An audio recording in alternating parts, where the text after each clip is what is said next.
welcome. That's our 5 seconds of welcome from when the timer went off.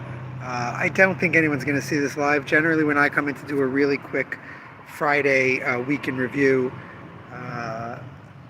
maybe one person gets in. I mean, I don't. This isn't going to be one of my 30-second ones. This is going to be just to be, as we say in Hebrew, yotzei, just to get it out. I do have some things to talk about from the week. That I think are kind of important. We did a lot this week. Like I said, so far it's been summer since the middle of May. You know, a lot of walk-ins, so we did a lot this week, and we helped a lot of people who don't really know much about comics, and we helped a lot of people who do read a lot of comics. We really covered our bases, and I feel pretty well. People we didn't do a lot of help with, because I had a bunch of them. When people just wander in, that's what happens. People looking for really old books, people looking for really rare books. We weren't able to help those people so much, but we were able to have, in most cases, we were able to have pretty decent conversations with those people about why they like rare stuff and what kind of rare stuff they like, and I think they felt welcome. Today I had a really awkward conversation. It's part of the reason I felt like, obviously, I want to get my 3 a week for the daily, right? I don't know why, but in my head, if I actually do 3 a week, we can still call it daily. So, maybe it should be called bi-daily, at least in June. Anyway, this is a terrible joke, I'm sorry. This person has been messaging me for a few weeks about stocking his comic book. He's going to go to the Route 110 Roadshow, which I think was last Sunday, and or 2 Sundays ago. Can he see me there? Can he sell me the comic? And I said, well, you're not going to see me there. Sorry, I was checking if someone was coming. You're not going to see me there. I don't do the road show, but you're welcome to stop by afterwards. We're a couple miles away. He didn't stop by, but he messaged me, I'm going to try and stop by soon. And he stopped by. And unfortunately, despite the fact that the comic was clearly,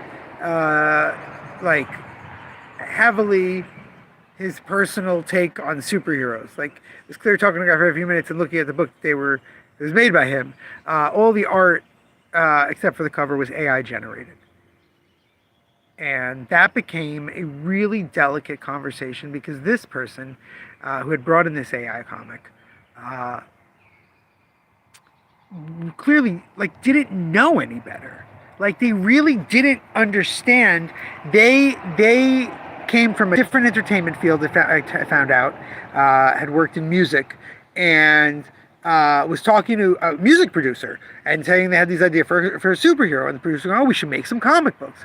And so the producer, had him write scripts. There's an illustrator named on the comic who helped them storyboard and get the look of the character. But then apparently they fed it into an AI and had it generate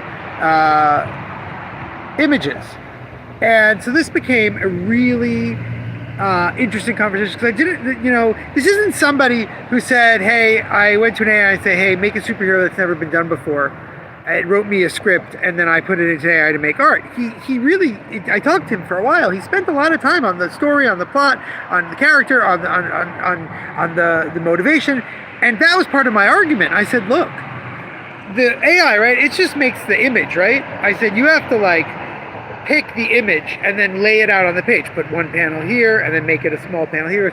He goes, yeah, it doesn't do that. And I'm like, well, that's the art.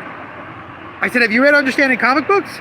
Understanding Comics? I said, have you read Understanding Comics? And he was like, no. So we had used Understanding Comics I gave him. I said, that's a gift. Enjoy that. But and then I said, paneling, the invisible art, where the gutters, and he was like, oh yeah, that's definitely, I'm like, right, so you're already doing that work, right? If the AI is not doing that, right? And I said, okay, and then I showed him Billy Bat, the new Urasawa that came out. I said, now look at this Billy Bat. Look at how, right, you can tell the AI, have this guy's face tilting down, but he wouldn't know to line up his line of sight right into this guy's head, who's the guy talking in the next one, and having your main character, who's now reversed, a line of sight now going this way to teach you to, laying out. I said, it's not going to do that. The artist needs to do that. And he's like, yeah, you're right. And he's like, and it's such a pain because it doesn't give you the right things most of the time. And I'm like, exactly. So you're already doing most of the work. So that was one of the four tiered arguments I made. I made the argument of it's not really helping you that much in a comic book. It's got massive legal issues and theft issues. It's got environmental issues. And lastly, no, wait, those were four. It's not very good at the art. It's got legal and technical issues. Nope, that's three. Maybe it was just three. And environmental impact. And I told him, the legal stuff's a real problem. They lost in Europe. The companies are having to pay these people whose art they stole. So yeah, he was not angry. We had a really good talk, and he's like, yeah, this explains, I think, a little bit of the reaction I've been getting from this book that I really don't understand. And I was like, okay, I'm glad I took this time. So that's something that happened this week that I think is a big deal. It only happened today. I finally priced a lot of rare books that we got in. We actually have a James Decaux Grunt, very hard to find. It's $150. We have The Art of John Romita, which is also a rare book and hard to find. That one's signed by John Romita. So that's our most expensive book I priced this week at $200. We had many other books, comic books, single issues pass through that would have been quite expensive in the $100 range, but I didn't take them. We are gearing up to really clean up the back issue room. I made the cards a lot more organized and added tons of new stuff to the 10-cent and 25-cent cards. We're also going to make the $5 books a little bit more accessible. We're going to make the sets a little bit different. All of that's getting worked on soon this summer. So I didn't want to do more expensive issues. Like, I still have tons of comics to price. So I priced literally piles of books. Many are just going at cover price, a few going at rare prices, and a bunch going, I posted on Instagram. Busy week with customers, but also all that stuff. Next week is huge. We've got Pride and a signing on Sunday, Ben Kahn, Sunday night right after the parade in town. And then we've got on Tuesday the release of the new Tilly Walden and the release of the new Luke Healy, to mention a whole bunch of other great books. So yeah, good week.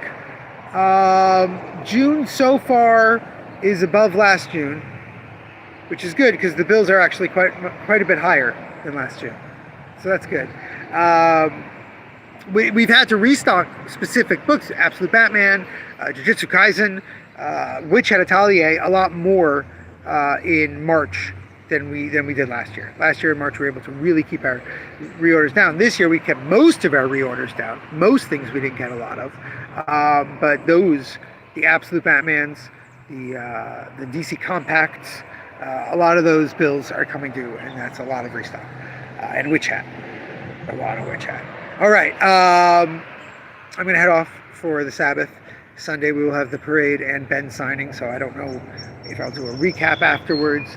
I really cannot express enough that similar to the way I priced tons of books this week, I literally priced 3 or 4 dozen books, many rare ones.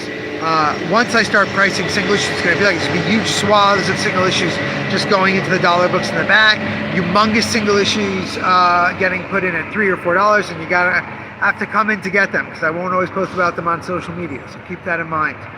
Until next time, remember, damn it, babies, you gotta be kind.